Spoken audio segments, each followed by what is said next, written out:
Hello, everyone. So thank you for joining us for Real Estate, the current landscape for retail. I'm Yanis Apostolopoulos, and I'm the CEO for Specialty Coffee Association. So we have that mantra, location, location, location. Though still is super valid, the context about commercial real estate changed so dramatically over the last 12 months. We've heard yesterday from Lara how CBD central business districts might evolve to central social districts. We are joined by Ariel Schuster, Vice Chairman with Newmark Knight Frank. Ariel specializes in both landlord and tenant representation with over 20 years of experience that I won't detail today because we would run out of time. Needless to say, it's my pleasure to introduce Ariel. Ariel, welcome. Thank you, Yanis. I appreciate it. So today I'm going to go through my view of the retail real estate market. I'm going to talk a little bit about New York City specifically, and then touch about the entire country. So I'm sitting here in my office, 42nd and Park. Grand Central's right behind me. So I've been living and breathing New York, and that is the lens I'm looking at the industry through. I've done similar presentations over the last year, and understanding the target audience here. I've kind of catered what I'm going to talk about to the viewers. The goal here is for me to speak for about half an hour and then open up to a Q&A, which I think is the more interesting part of the hour. So I'll get started with that. So just a little bit about who we are.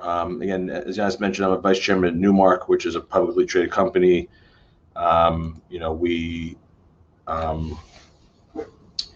We do everything in the real estate gamut, everything from retail leasing, which we're talking about today, to project management, to lease administration, to office leasing, data centers, call centers.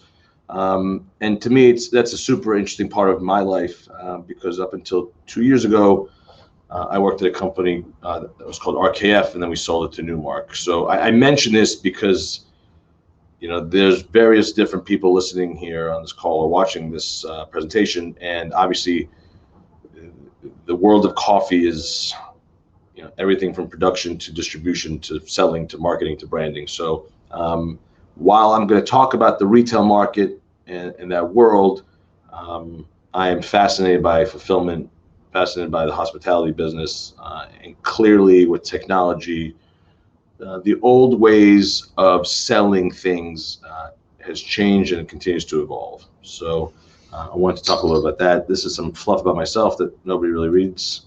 I'm going to get into it. Again, Newmark is global.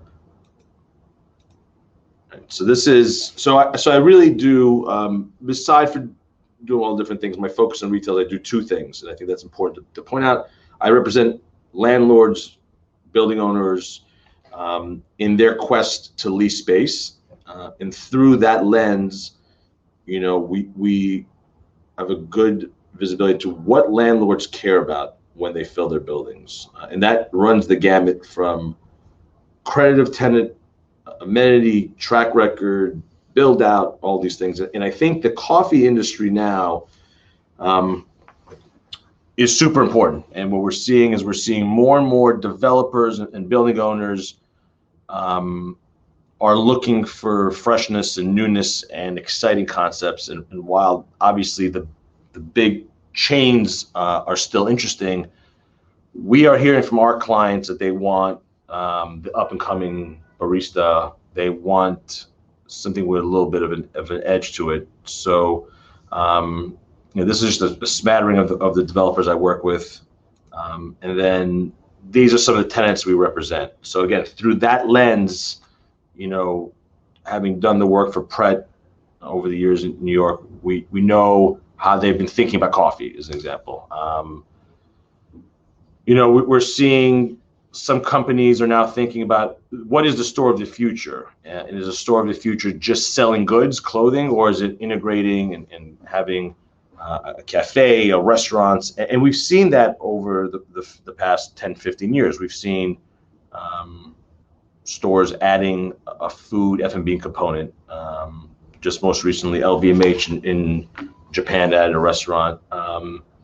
And again, so because I love food, I've been attracted to food-related tenants. Williams-Sonoma, obviously a huge coffee component. Levain Bakery, which, if you're not familiar with them, it's the greatest cookie in the world. So we're helping them throughout the country.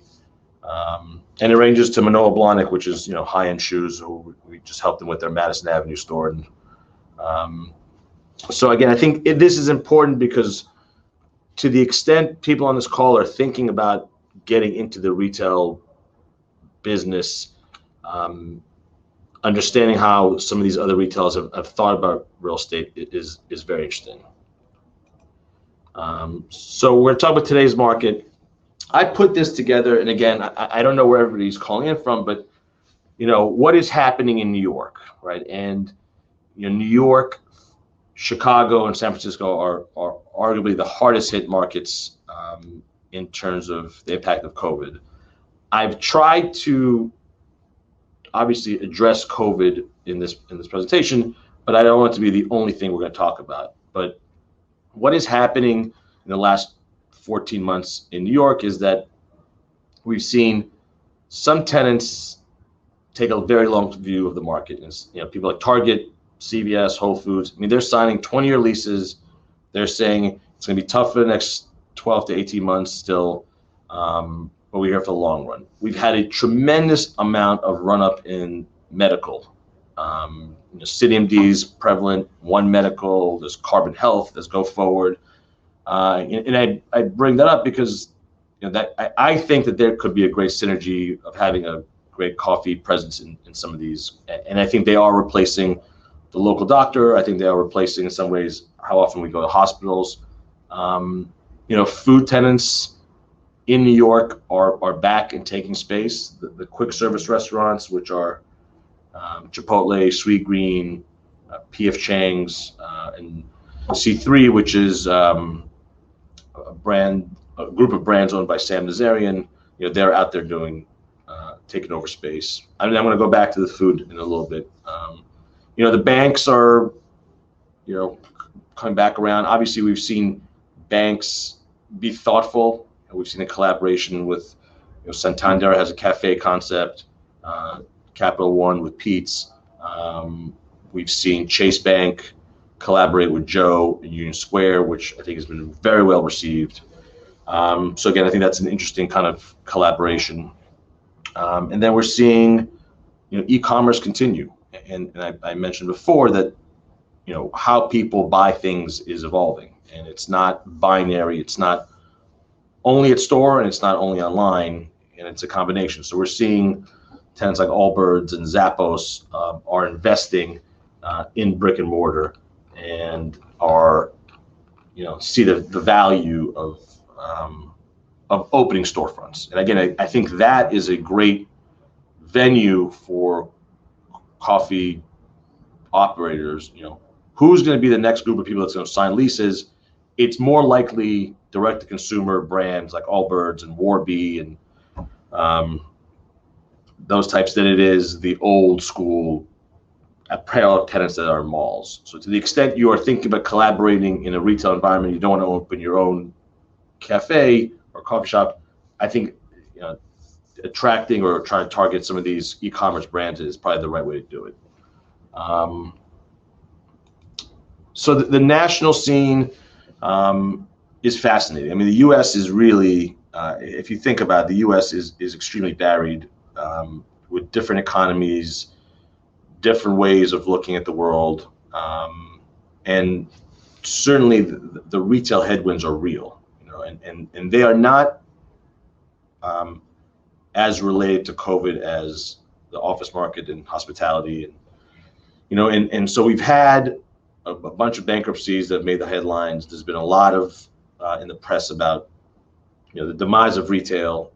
The U.S. is absolutely over retailed. If you look at how many square feet there are per capita, it's much higher than Europe, much higher than Canada, and there is too much real estate. There's without a doubt too many stores, too much square footage, and what's happening now is retailers and food tenants are being very thoughtful about going to the A areas, whether that's the A, whether that's Flatiron Manhattan or Short Hills Mall, and they're investing in those markets, and they're getting rid of the B markets, and they're getting rid of the C markets. So that's why you consistently are hearing about malls closing.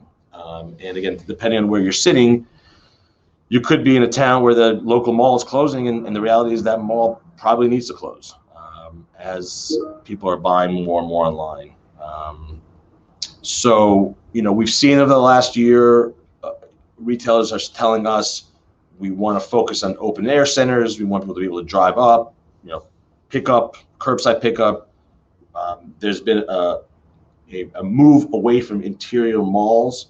I think that dissipates. I think there's going to be a return to those malls. As a New Yorker, I'm not a big mall person just because there aren't too many of them in New York. But that's been kind of the driver of type of real estate. Tourism is hugely important. New York, 2019, we had 65 million tourists. 51 million were domestic, so it's almost 80%. So that's giving us hope. But you look at some sub-markets within Manhattan, they're going to take longer to recover. And I toured the last 2 days with one of my clients, and the Upper East Side feels lively and semi-normal. And then where I'm sitting here, by Grand Central, it's super quiet. And Times Square, it's finding its footing. So, we are very carefully tracking the tourism component. For New York, specifically, Broadway is a huge driver. To be honest, I didn't actually realize how important Broadway was until it went dark. But that is a huge driver, a huge impact on restaurants, cafes, hotels, and I think cities that are highly reliant on tourism, it's going to take them a little longer to get back. So neighborhoods that are very tourist take longer. Cities, and I mentioned before, San Francisco and Chicago, those rely a lot more on tourists than some other markets. The next thing is I just wanted to point out, and again, it's tough for me because I don't know who the audience is. So I kind of took a stab at, to the extent that some of you are thinking about opening cafes, I wanted to talk to you about how malls think about tenancies. Because, we walk through a mall and see a bunch of stores and we shop on them. And the reality is a mall 15 years ago, they all look the same. And what has changed as less tenants are opening stores and are being more thoughtful about the size is that mall developers are trying to be unique. So it is impossible to see what's in this lease plan, but the way mall developers are looking at it is they have the center, they have their anchors, Nordstrom, Bloomingdale's, Macy's, and then what happens in the middle here, there's a movement towards being unique, and more food and more coffee and more linger time and less just boring clothing stores. So if you are considering opening stores, one of the easiest ways to do it is in the mall world because 3 or 4 mall developers control a huge percentage of these malls, and to the extent you can partner with them and give them something special and unique and different that makes their mall exciting, that is how they lease. So of course they want to have Apple, of course they want to have these high volume stores, Tesla, but they don't want to have 100 of the same stores. So and I know many of these mall developers, and I can help offline, Simon, Westfield, Brookfield, they are very thoughtful about going out and seeking the local coffee operator to help their malls be different and interesting. So the big reason malls are easier and interesting is that one mall owner owns this entire mall, meaning they can take less rent at a space because they control the entire environment, which is very different than, for example, if you want to open a cafe in Nolita on Elizabeth Street and the owners of either side of the building are different than the owner you may be dealing with. So he or she may be less amenable to a lower rent than somebody that controls their entire environment. So that's something to think about as you're expanding.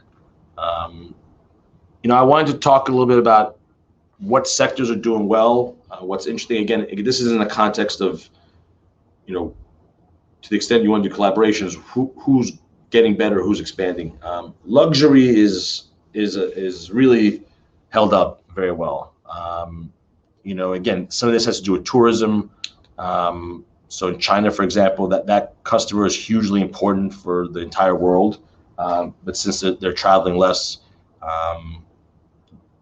the Chinese luxury market is doing well. I think shopping with a purpose is something we hear about constantly. There's less people going to stores and looking around. They're going in. The term we use a lot is conversion rate. What percentage of people walk in the door are shopping, and when they shop, they're buying more. And clearly, the best of the best are growing. Hermes, Chanel, LVMH. LVMH specifically, they bought Tiffany. They're looking at some other companies, and they are very big believers in retail storefronts and are spending capital and expanding their footprints, adding stores. I mean, Soho, Manhattan is a great example. There's a tremendous amount of new deals that have been signed in the last 6 to 9 months. A lot of them by some of these bigger brands. The food and fitness oftentimes are grouped together. It's getting better. And again, it depends on where you sit. I was with people from Arizona last night. Their gyms never closed. In New York, they did. So we're definitely seeing green shoots. We're seeing new operators are coming in and are signing leases and opening new fitness clubs. I do think that just like regular retail, fitness tenants are looking to figure out how to become more relevant, how to get people to stay longer. And certainly we've seen over the years, Equinox adding food components. We think that's going to continue. We think, unfortunately, some fitness tenants are not going to be able to get through COVID, but many are, and many are going to come back. And then, the food industry is something I could talk about forever. And I mentioned that earlier. I think, unfortunately, as a New Yorker, a lot of the local mom and pop neighborhood restaurants are going to have a tough time competing in the future. I think the consumer has been trained before COVID, but especially during COVID, to be lazy, and is less likely to seek out the local restaurant to sit at or order from. And so, restaurants have to reinvent themselves, and they have to be kind of ahead of the time. So that whether that's through an app or, here in New York is thoughtful outdoor seating, which is differentiating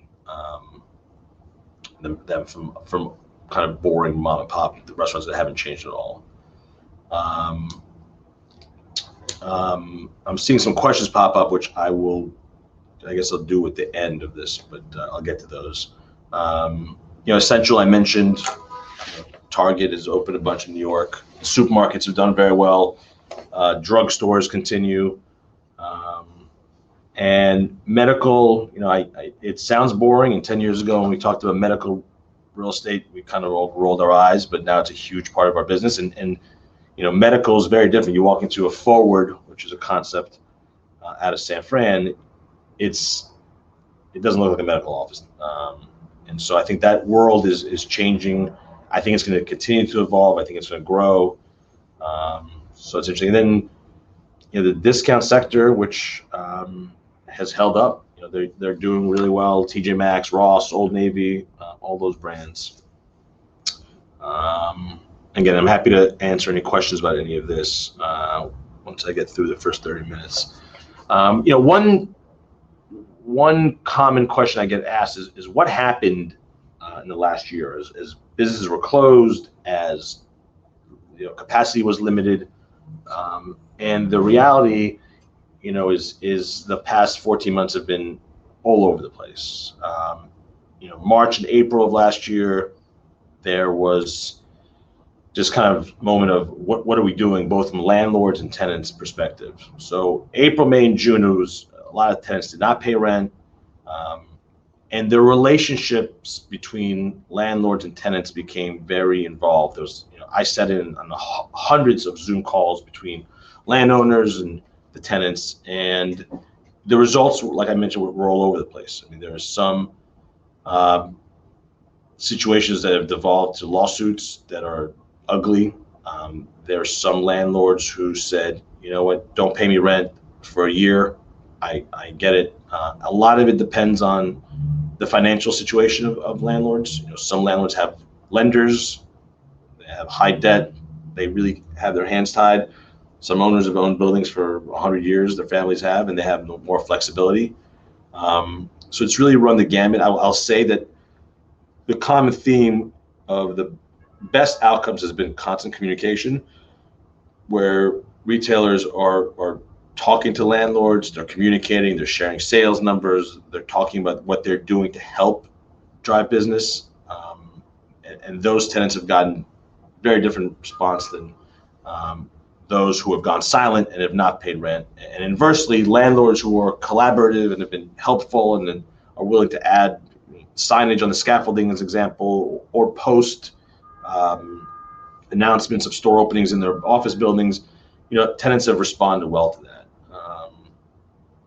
And within a lease, and I don't want to get too granular, but the tenants have certain rights and obligations, and some of those have been restructured during the lease term. So blend and extend is a great example. If you have a 1 year left on your lease, and you have been looking for some support from the landlord for 2 or 3 months of COVID, where everything was closed, one solution is to add a couple more years to the lease at whatever rent is agreed to, and kind of push it out. And that's been the most common way of solving those 3 to 4 months of really quiet time. And again, it's very different in New York. That was shut down. We do a lot of work in Europe. The UK was shut down. It's a very different conversation than it is in Florida or Texas or Arizona, where things were open. So again, this is a bit more New York centric. But there's a bunch of different ways of skinning this cat. Luckily, we're now at a point where 99% of these discussions have been resolved. But certainly for the first 6 months of COVID, that's the majority of what we did. But hopefully that's behind us. So the next slide, I think, is probably the most interesting to you. And really the main theme is flexibility. So I've been doing this for way too long, but I 20 plus years I've been doing it, and I think up until about 5 years ago, the relationship between landlords and tenants was extremely rigid. The leases were 10 or 15 years, and if you were not willing to sign that long of a lease, somebody else was willing to. I guess there's some exceptions. Starbucks always has termination rights, but the majority of the time, if you want a space, you have to sign a long lease. And percentage rent, while extremely common and a big component of mall deals, was not important. And TI, which is tenant incentives, was really zero. And it was really sign a lease, call me in 10 years, good luck. And it's changed, and it changed not just because of COVID. It changed because retailers, things are moving so quickly. Technology, how big should your store be? Do you have inventory, less inventory? Do you have pick up at store? And the other part is that a lot of the founders of these companies, are 23 years old, and for them, 10 years is a lifetime. So we've seen landlords be open to short-term leases, which from a retailer's perspective is less of a commitment. Percentage rent is now a huge driver in these negotiations. So while before the relationship was very removed, now landlords and tenants are talking. They're digging into sales numbers from other locations. They're trying to figure out how to help each other with sales numbers. So now it's a much bigger component of deals moving forward in New York. And tenant improvement allowance is also shifting. And it's really become a lot more of a partnership, and it shifted away from a landlord-tenant relationship into we're partnering. And so I bring this up, and I think it's hugely important because to the extent you're going to be meeting with landlords, the more you can prepare ahead of time to think through what they're going to care about, which is really your ability to stay in business, your success, how are you differentiating yourselves, how, if you have other cafes, how they performed, has there been growth, how are you thinking about the customer, that's going to help you get better real estate deals and help you get flexible real estate deals. So, this slide is really, I don't think easy to get into, but the point is, as you're thinking about retail real estate, there's a world of things we can do to help figure that out. And again, it's a very different conversation if you're thinking about opening your first one, or if you're a chain with 35 locations that is saying, we're in the wrong locations, or we're too big, or we're not hitting our customer, or we're paying too much rent. So again, depending on where you are in your cycle, I think we could be helpful. So that's it for my presentation. I see a question already. I believe, Yanis, I should just answer that unless there's a different format. So thank you very much, Ariel. I think that was a great presentation and gives a lot to talk about. There are questions coming up, and we're going to address those. So hearing you talking about all this, I have a couple of questions, and I would like to start with you were talking about malls and how the market is changing.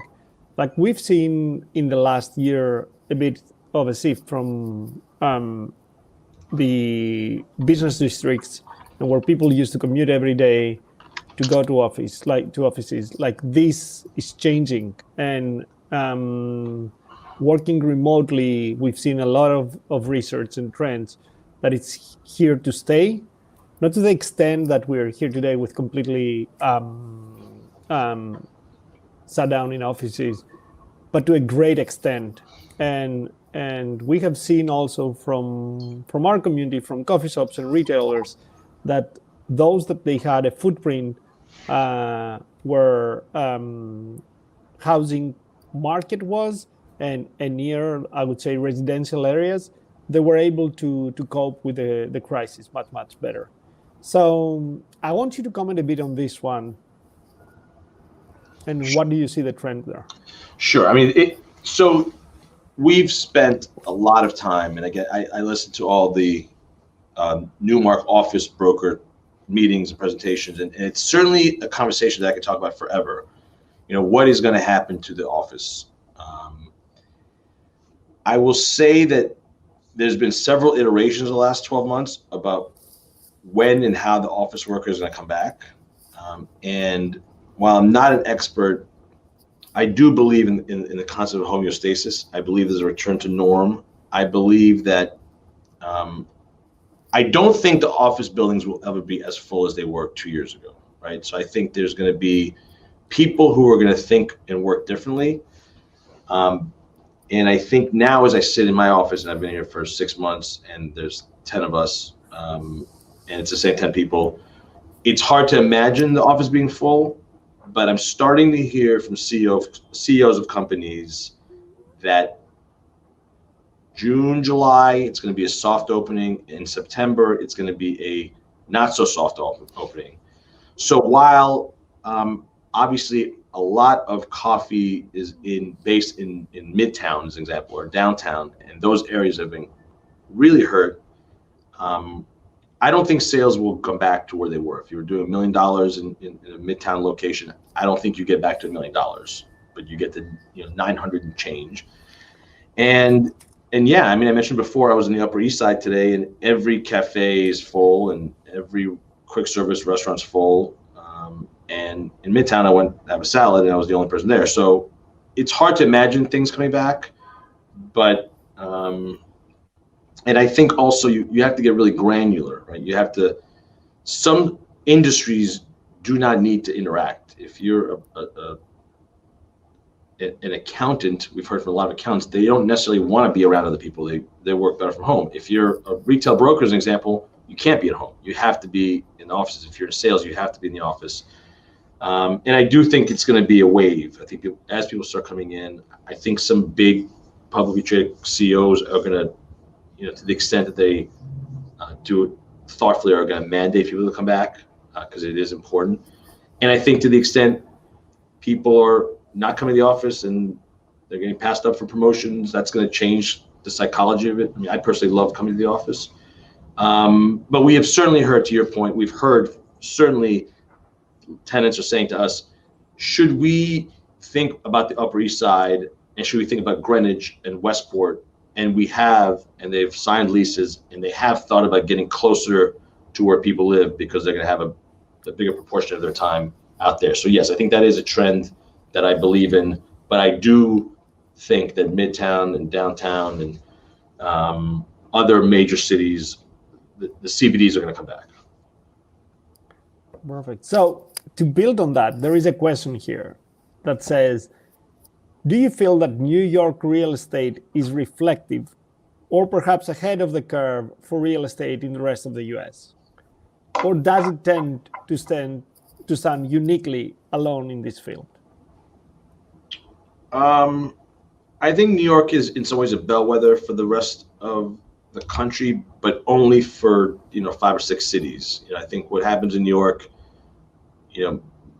may not translate in a lot of markets, the suburban markets, but it does have an impact on Chicago and LA. They are all interconnected. I'll tell you that New York, differently than the rest of the country, had insane rent growths. So if some of you recall, maybe some of you were too young, but 08, 09, the world was ending with the financial meltdown. I mean, people were literally buying land and building bunkers, and we all thought the world was going to end.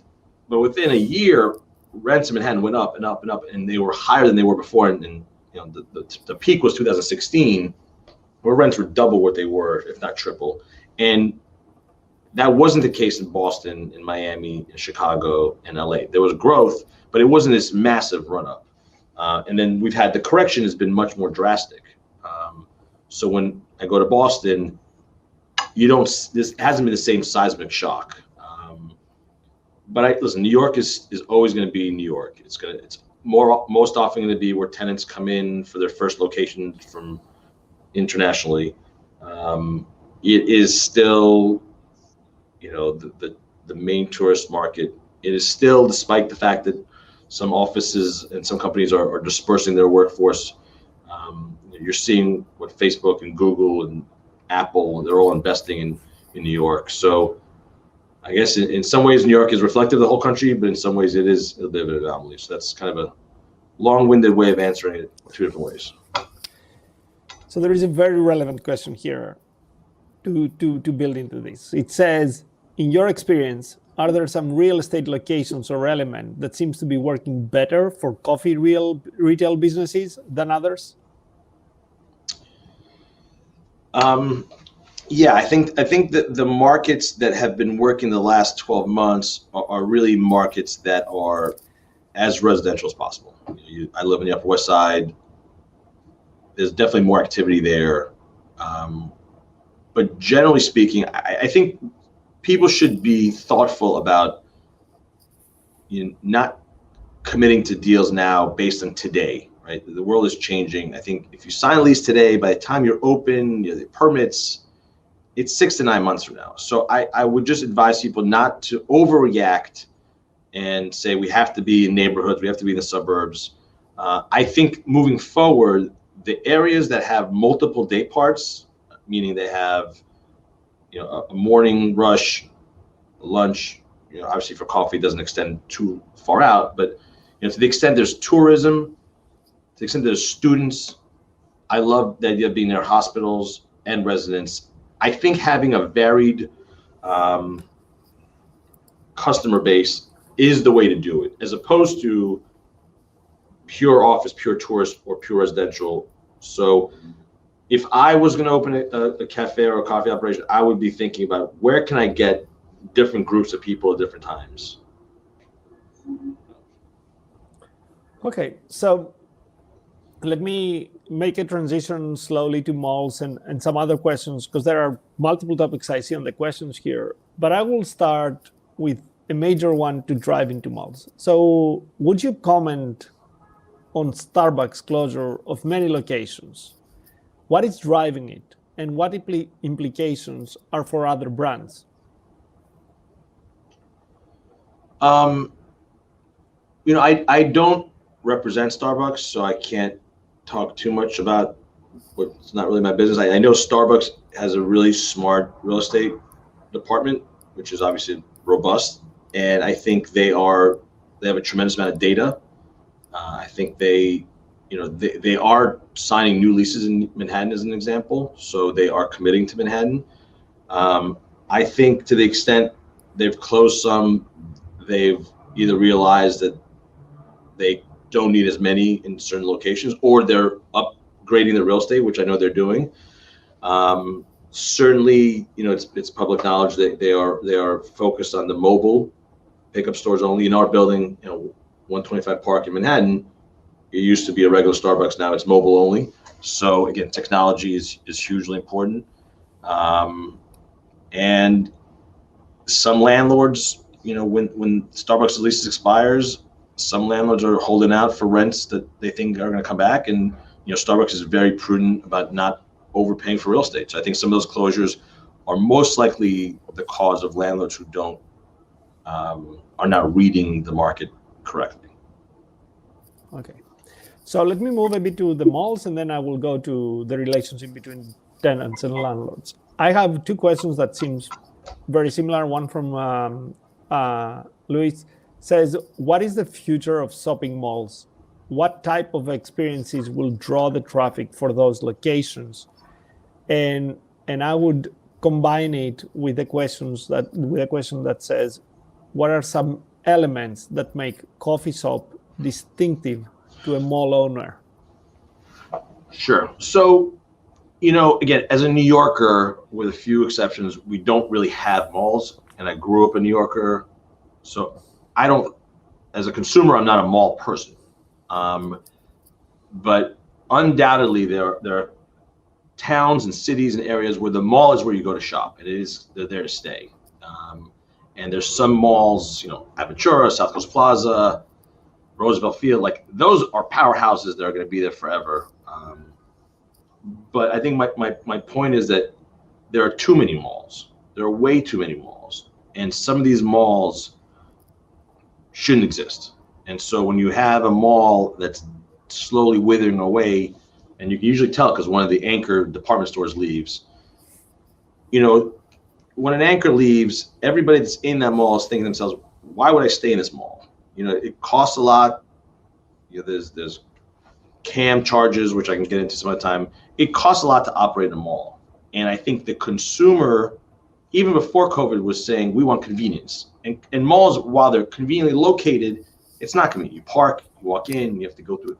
And what is convenient is a lot of times power centers or open air centers where if you want to go to Staples, you drive in, you go to Staples. You want to go to Old Navy, you have a coffee pad with drive-throughs. And drive-throughs, by the way, is something I should have mentioned. That's something we're consistently hearing about, is that everybody wants to have more and more drive-throughs, double drive-throughs, triple drive-throughs. So I guess my point is, I believe the A malls are going to get better, going to get stronger. The retailers are going to want to pay more to be in those malls. But if you're a C mall, you're dead. And if you're a B mall, I would worry also. In terms of elements, it's interesting. It's an interesting question. And uniqueness is something that is very important. Meaning, if you're a 1 million square foot office building and you can choose between somebody that has something unique about them, and that could be, oftentimes it's the materials you use. Oftentimes it's the fixtures. Is it metal? Is it shiny? Is it wood?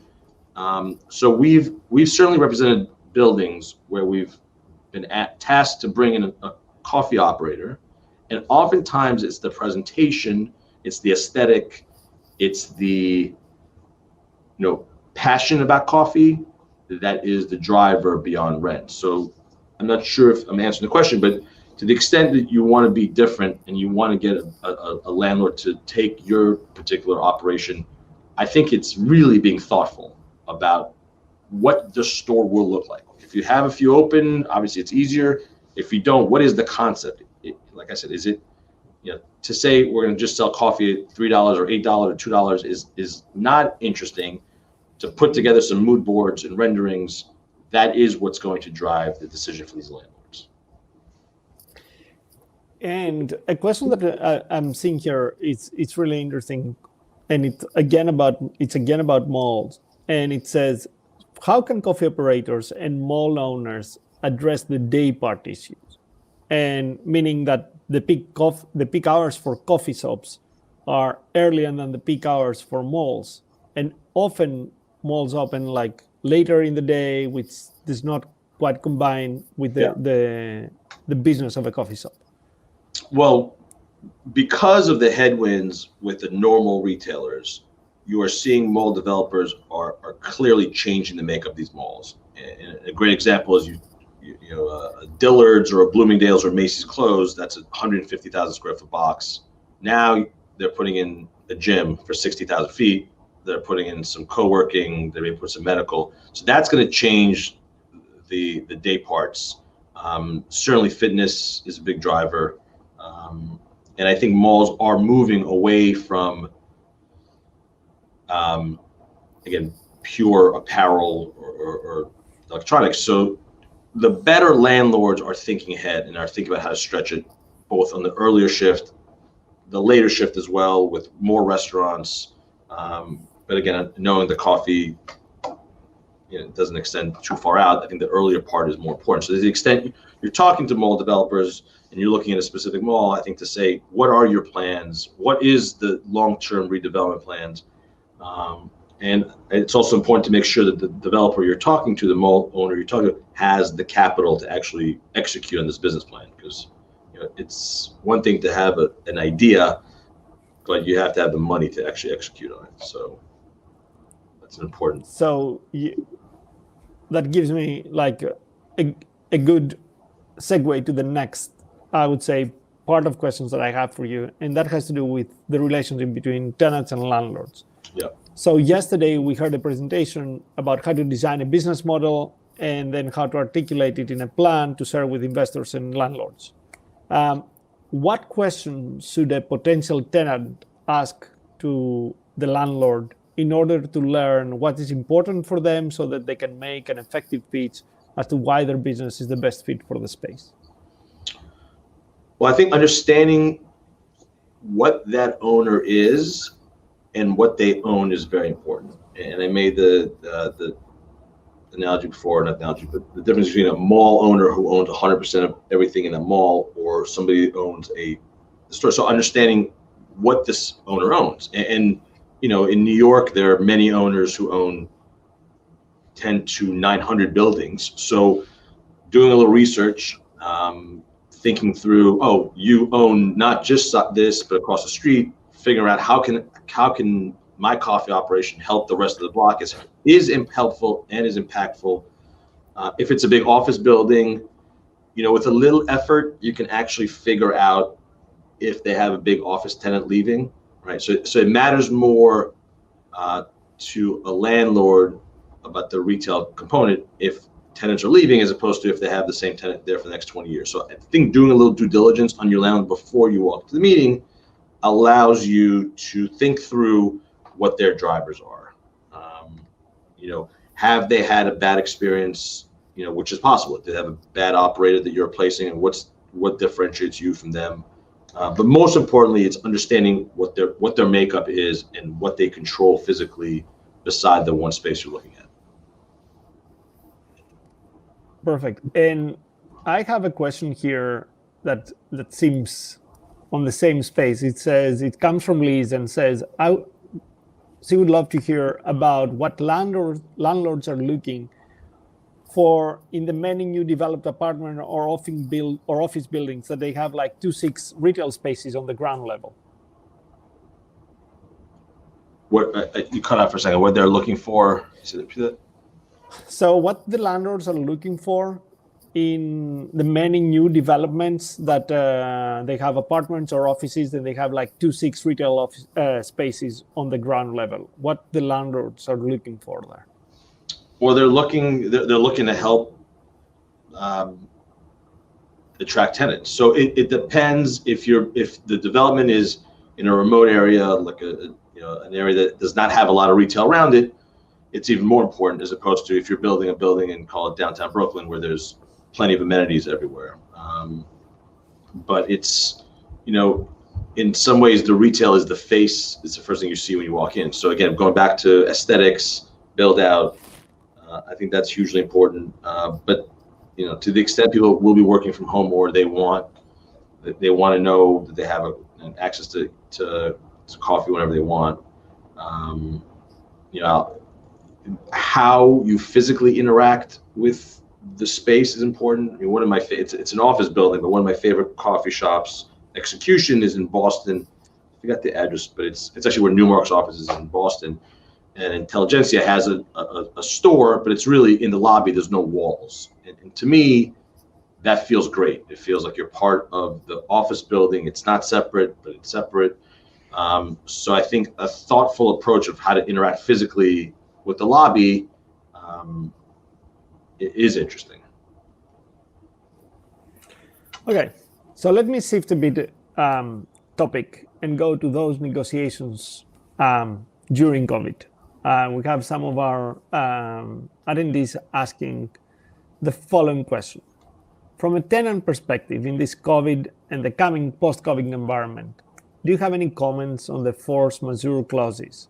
Thoughts on how to best structure wording to create a mutually beneficial framework within which both landlord and tenant might best be able to weather restrictions such as the ones that we're seeing in the past year? Sure. So I'm not a lawyer, but I've learned a lot over the last 20 years. And just for some of you, force majeure is essentially defined as an act of God, which is if things go totally out of control, there's rights and remedies.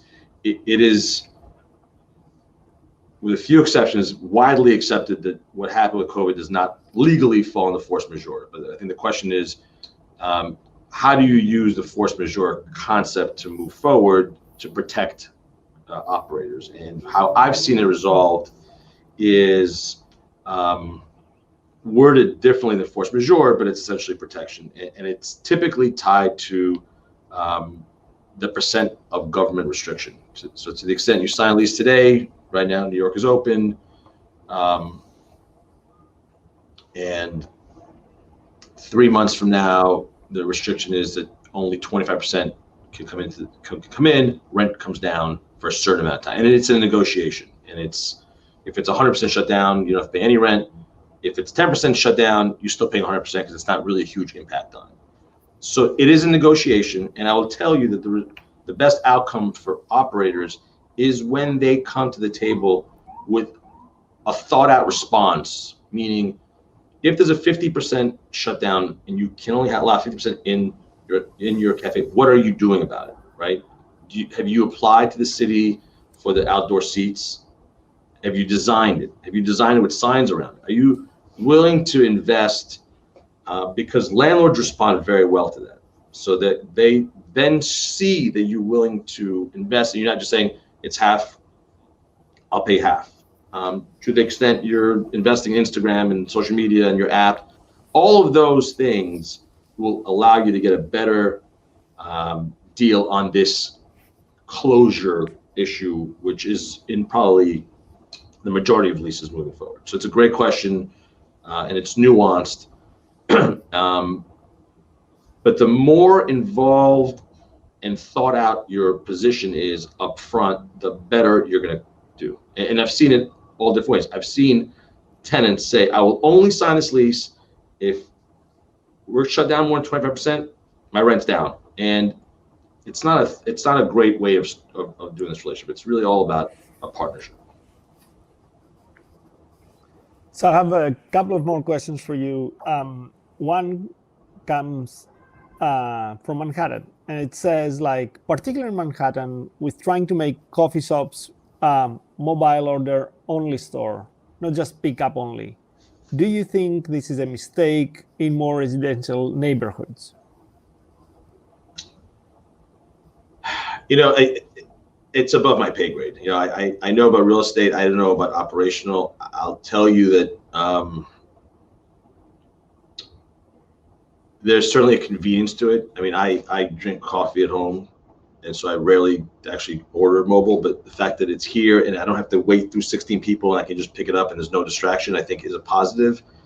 So in a lot of ways, to me, it does make sense as a consumer, but from a real estate perspective, Starbucks is better at it than I am. So I don't have an authoritative response to that. Yeah, completely get that. So let me build on this question a bit. So I know that you're not an expert in this one, but you've seen a lot of your customers, how they use the space. And we've seen over the last year, like restaurants, as they're going to reopen, we know that a lot of what is in a restaurant or a coffee shop is the experience.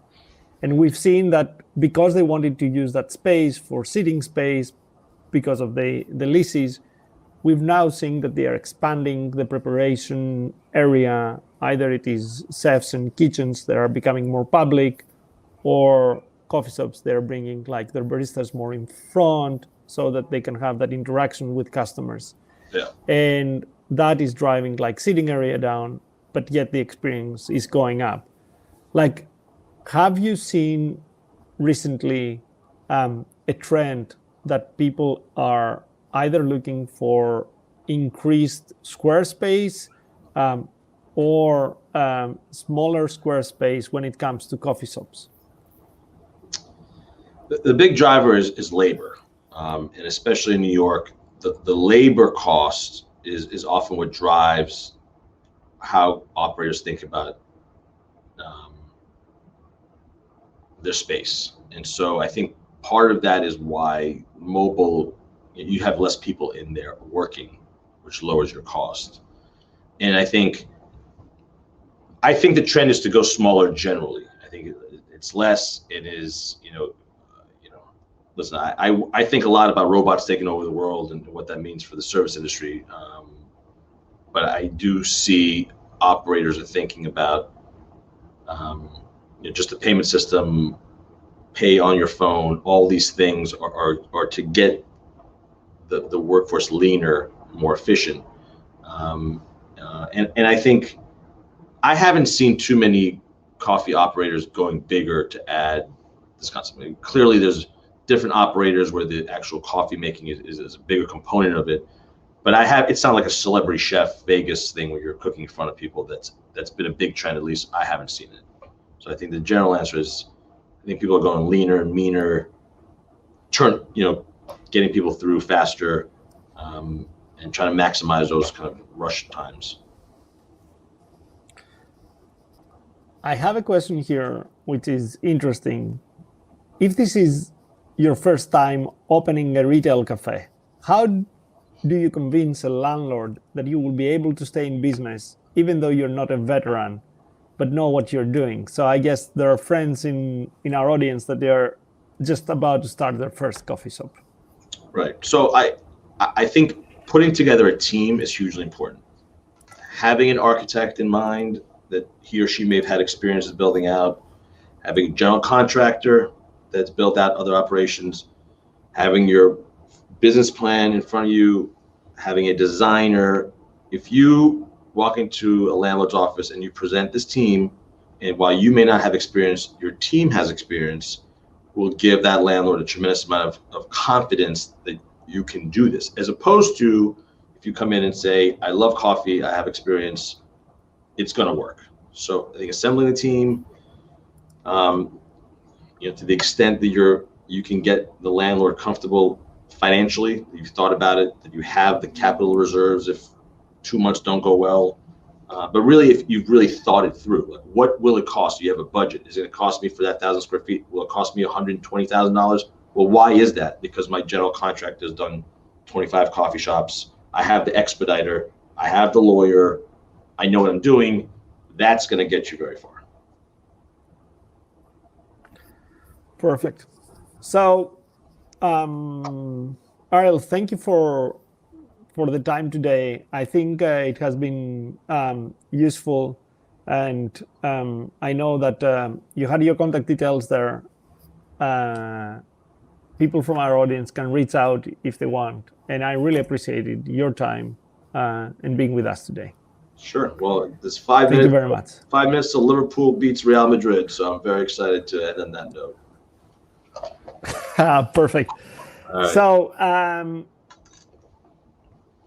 it's a pleasure to have you.